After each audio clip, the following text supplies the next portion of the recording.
Hi, Adam Elliott here with Westland Grazing for this week's segment on dog training. We're going to do these weekly videos to just show you how we train dogs to be civilized members of society. And so this week we're going to cover something that has probably been the most consistent lesson on every dog I've ever had.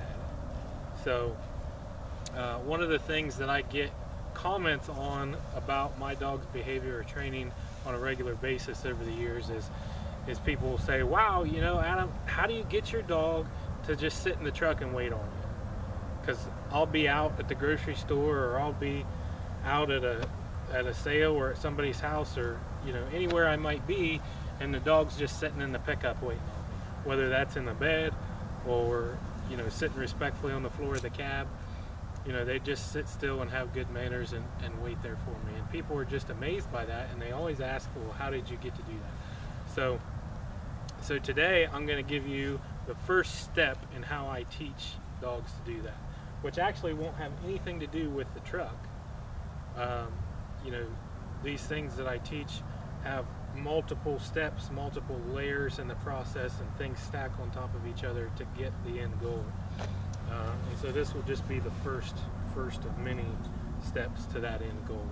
But basically what I'm doing here is I want to teach that dog to be able to sit still and have good manners and wait for me, because I can't pay attention to it all the time. I can't tell it what to do all the time, and there's just times where I need it to stay there, and I know that it's going to be safe. So what I'm going to do is I'm going to call a pup over here, and I'm going to teach him to get up on this bale. And so this is probably the most consistent thing that I've done with every dog I've ever trained, is to start teaching them this process by getting up on a hay bale. That elevated surface gives defined boundaries, and so that seems to make it easier for them to learn to stay there. And there's different ways that you can do this as far as what your expectations are, and I don't think it's really that important which way you go.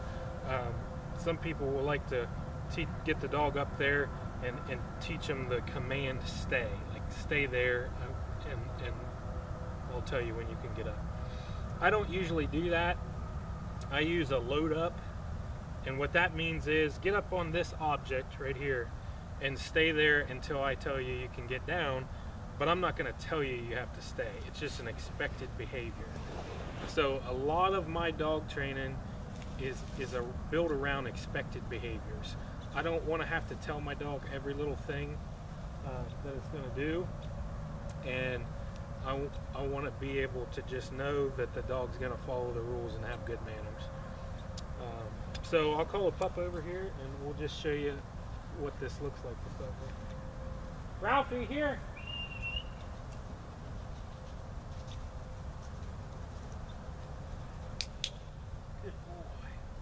So I'm just going to lure him up onto this bale if I can. Ralphie. Good boy. And we just give him a click when he does what we want. I gave him a click there the first time just for starting to get up on the bale. And we'll gradually look for more. Ralphie.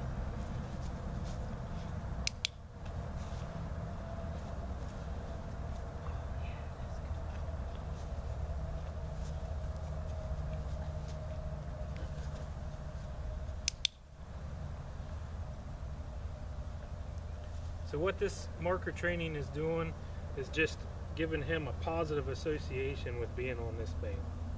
And that's really all I'm looking for right now. Once I get him consistently getting up onto the bale with ease and all the way up on there, then I will start asking him, not really asking him to stay, but I'll start letting him know that I don't want him to get off. So I'll correct him if he gets off. But we're just not to that point yet. Right now it's just about getting him on the bale and him being happy to do that. Ralphie.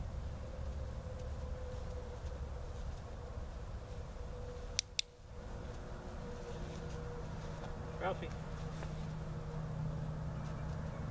Yes, good job. Oh, you fell down. Yeah, good boy.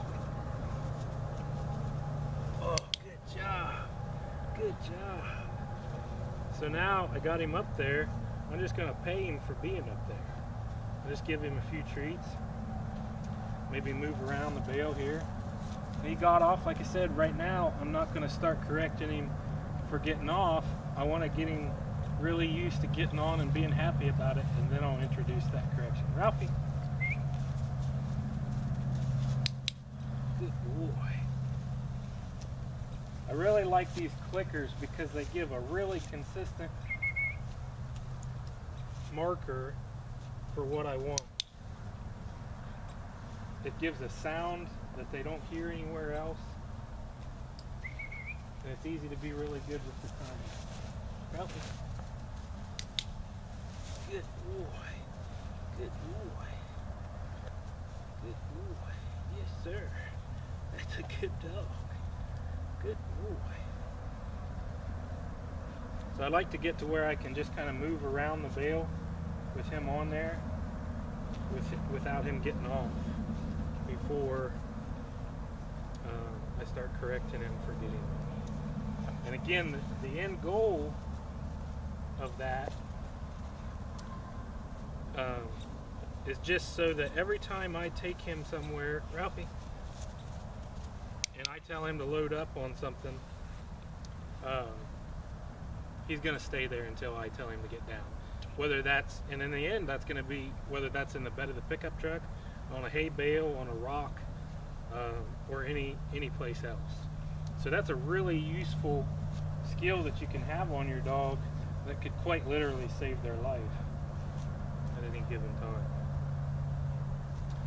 time. You'll notice I talked about telling him to load up, but I haven't really said that to him yet in this instance.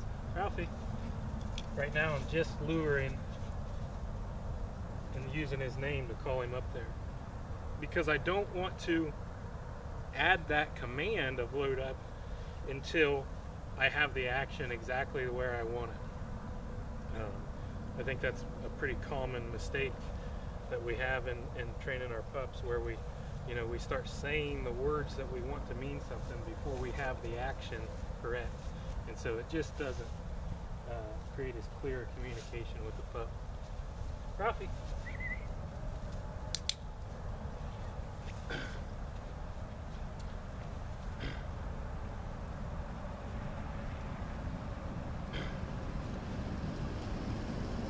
So he's doing pretty good with this right now.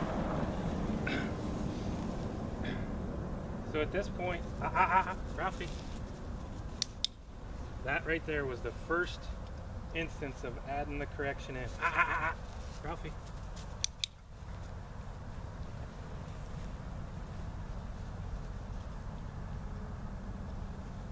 And we'll work on this. That's a really good sign right there. He's laid down. I didn't ask him to do that. He did that on his own. He's starting to get the idea already that I want him to wait there on me. And so I'll just periodically, I'll pay him for staying there. Ralphie. Ralphie. Ralphie. Good boy. But we're just going to gradually work our way into him staying there for longer and longer time periods. And honestly, I've gone about far enough for the first lesson. We'll probably do some follow-up videos to show you how we make some more strides toward this end goal of getting the dog to where we can consistently count on them to ride in the bed of a truck or stay in the bed of a truck while we go in a store or have to go off and do something away from the dog. So you can see more of the process. But I don't want to overdo the lesson with this pup. You know, he's only 4.5 months old, 5 months old. So you don't want to blow his mind too much. That'll do. And that's the release command. That's how I tell him that it's okay to go off and do what you want. So I hope this was helpful. Again, it's just a little snapshot of what I use to teach a dog to be able to wait in the truck for me while I go and do whatever I need to do. So stay tuned, and we'll show you some more about that in the coming weeks. And I hope this is helpful for you and your dog, and and hopefully what I'm doing inspires you to really get out there and be intentional about trying to teach your dog something, and teach your dog to come when it's called, and be still when it's told, and have good manners all the time, so that they can be civilized members of the family, so that they're safe and enjoyable to get to go with you and do cool stuff. And that's when dogs really get to be enjoyable. So I appreciate your time, and hope you have fun with your dogs. Thanks.